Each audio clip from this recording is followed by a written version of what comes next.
سلام به روی ماهتون. امروز پودینگ میوه‌ای رو میخواستم درست کنم. برای اولین بار بود تستش میکردم. خیلی عالی و خوشمزه بود. درست کردنش هم خیلی راحته.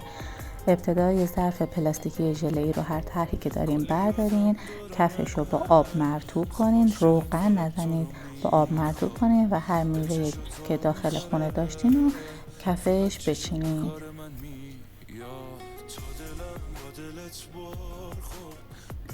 بعد از اون یک لایه ژله آلوئه vera باید روی میوه ها بریزیم. ریختن ژله کاملا اختیاریه، ولی برای اینکه میوه ها شفافتر و دسرتون زیباتر بشه بهتره که این کار رو انجام بدیم. برای اینکه زودتر ژله ببنده من فقط با یک لیوان آب جوش مخلوطش کردم و روی میوه ها ریختم که سریعتر ببنده و بتونیم بقیه کار دسر رو انجام بدیم.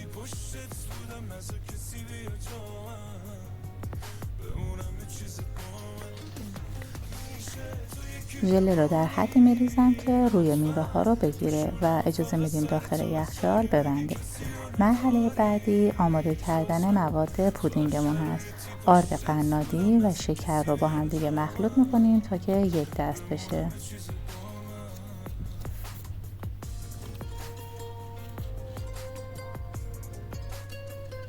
و بعد از اون شیر سرد رو آروم آروم به مواد اضافه میکنیم تا گوله نشه و با همزن دستی مدام هم بزنیم.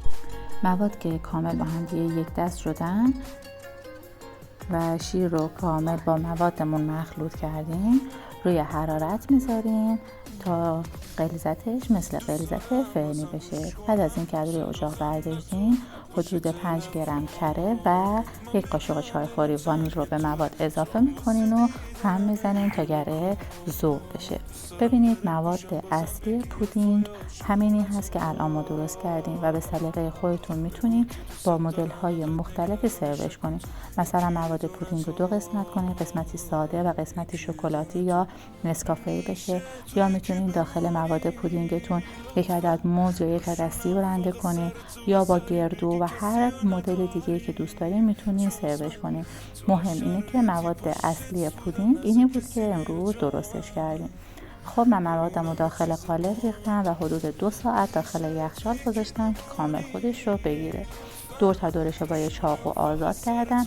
اگر ژله جدا نشد میتونین کمی هم داخل آب جوش بذارین در حد 2 تا 3 ثانیه و بعد هم به راحتی برش کردین و با هر چیزی که دوست داشتین تزیینش کنید.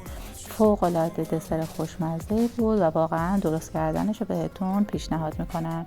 امیدوارم که از آموزش امروزم لذت برده باشین. روز و روزگارتون خوش. نوش جان.